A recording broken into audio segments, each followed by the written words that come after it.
Yaniv here, thank you so much for tuning in. Today we're going to discuss investing in residential real estate in Israel. People tend to invest for the following reasons. Number one, real estate yields a consistently solid return, that being the relationship between the rental income and the purchase price. Number two, the resale value. Prices in Israel have increased by over 100% in the last decade alone. Number three, real estate is a tangible, often safe place to invest your capital. People always need a place to live. Therefore, there will always be a value to the asset, even if the market drops. When evaluating investments in residential real estate, the ROI, or return on investment, over the past 20 years has been 4.9% annually. That's comprised of the yearly rental income, plus the resale value increase, minus wear and tear and other costs.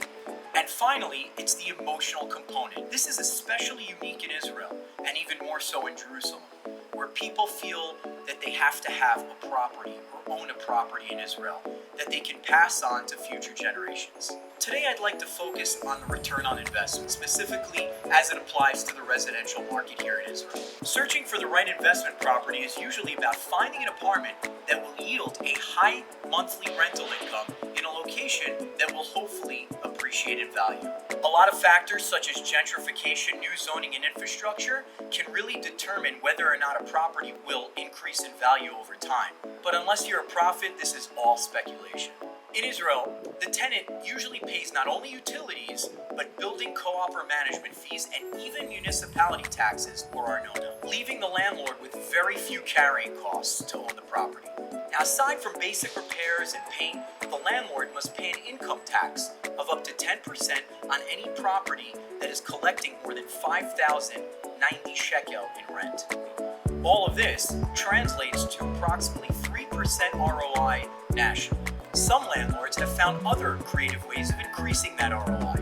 One, especially in highly concentrated areas, is to divide apartments into separate sub-properties and rent each for a total combined higher sum. This is often done illegally, but not often enforced. Another method, especially in popular tourist areas, is renting out the apartment for short periods.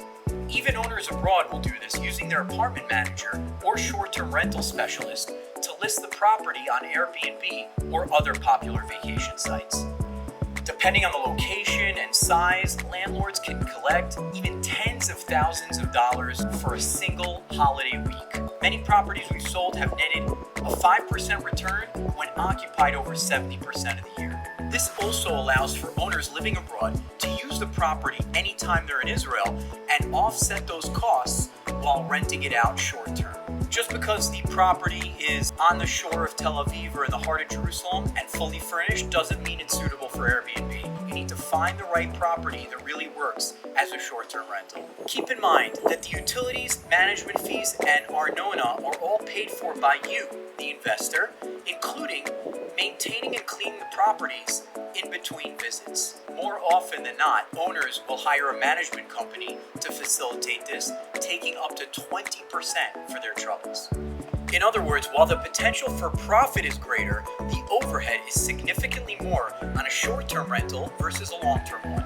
The wear and tear is higher, and the security situation can greatly affect occupancy on a short-term rental. This has not, however, detracted many property owners from jumping on the vacation apartment bandwagon. With 2,300 new apartments in 2018, the amount of properties rented out on a short-term rental basis has increased by 52% compared to 2017. A lot of this is due to the increase in tourism, lack of availability in affordable hotels throughout the country, and the popularity of websites such as Airbnb. The taxes are very complicated and not always enforced, leading many to simply not pay taxes on the income that they're receiving from their properties. Because the classification of an Airbnb property doesn't really exist in Israeli tax law, many financial advisors are advising owners to do everything from simply paying 10% as if it's a regular rental apartment to paying income tax of up to a whopping 47%.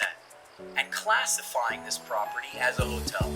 This classification means that the landlord has to actually open up a file with the Israeli tax authority, therefore declaring the property is no longer a residential asset. This will affect the betterment tax and possibly even the purchase tax for the buyer. The tax laws here are not clear, so one really needs to advise with an accountant that is familiar with the Israeli tax law. To sum up, there are a lot of good reasons to invest in Israeli residential real estate. And while short-term rentals can yield a higher return, they might be a bigger headache in the long run. Thank you so much for tuning in today. Feel free to contact me with any questions or comments, and have a great day.